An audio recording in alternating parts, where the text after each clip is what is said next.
A century of transformation. The Bahamas, from 1924 to 2024.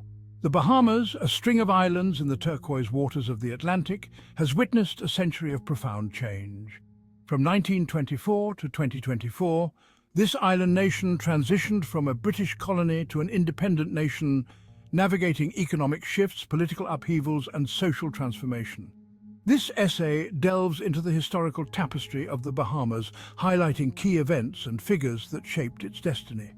The early 20th century saw the Bahamas grappling with the aftermath of World War I and the global economic downturn. Yet the islands found an unexpected source of revenue during the Prohibition era in the United States.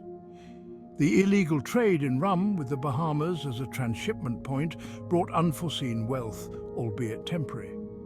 This period sowed the seeds of change, fostering a sense of autonomy and fueling aspirations for self-determination.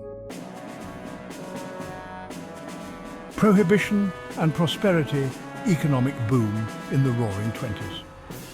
The 1920s in the United States were marked by Prohibition, a period when the manufacture and sale of alcoholic beverages were outlawed.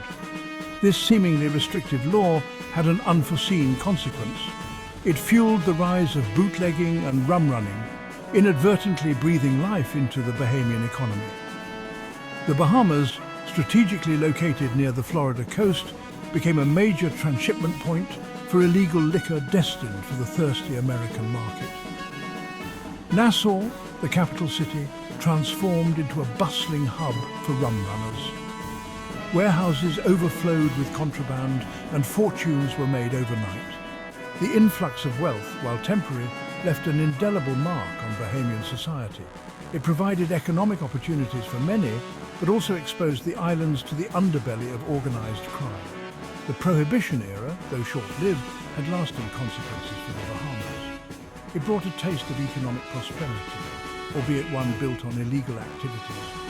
This period also fostered a sense of entrepreneurial spirit and highlighted the Bahamas' strategic location, factors that would shape its development in the decades to come. The economic boom, however, was not without its downsides.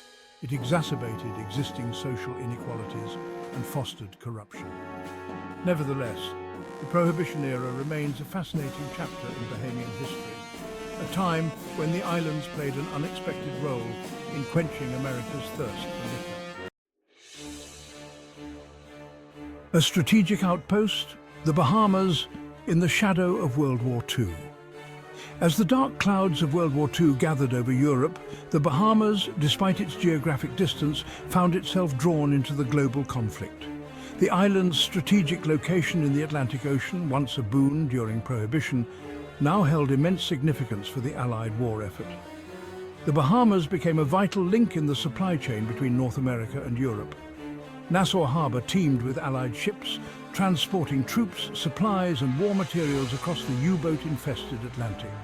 The islands also served as a training ground for Allied soldiers, their once tranquil shores now echoing with the sounds of military exercises. Beyond its logistical importance, the Bahamas played a crucial role in combating the German U-boat threat. The island's clear waters and strategic location made them ideal for air and sea patrols. The Royal Air Force established a base in Nassau, from where planes patrolled the shipping lanes, hunting for enemy submarines. The war, while bringing hardship and uncertainty, also brought about significant changes.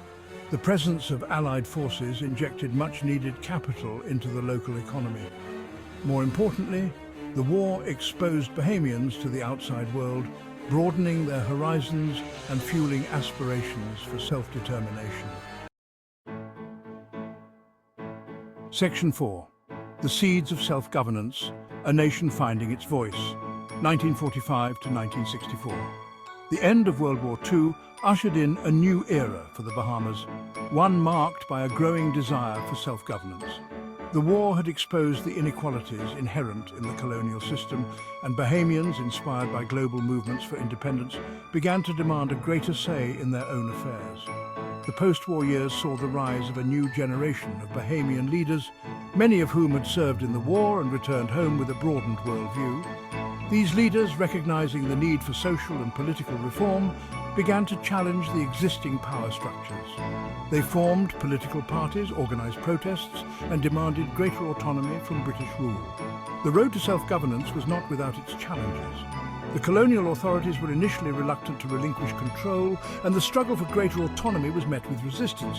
However, the Bahamian people, through peaceful protests and persistent advocacy, made their voices heard. By the early 1960s, the tide had turned. Britain, recognizing the global shift towards decolonization and acknowledging the legitimate aspirations of the Bahamian people, began to take steps towards granting greater autonomy to the islands.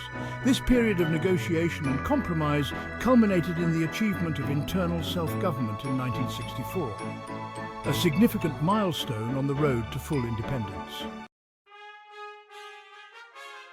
Section 5. The Pindling Era, from internal self-rule to full independence.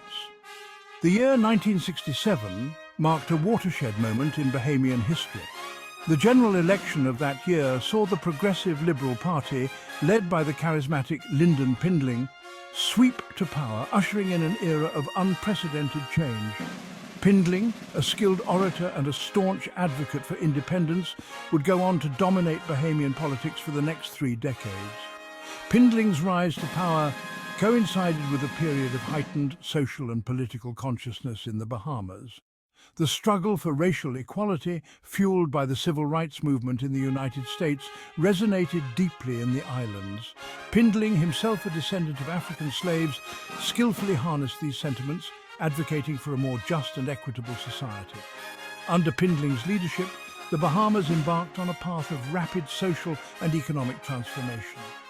Education and healthcare were prioritized, infrastructure was developed, and efforts were made to diversify the economy beyond tourism.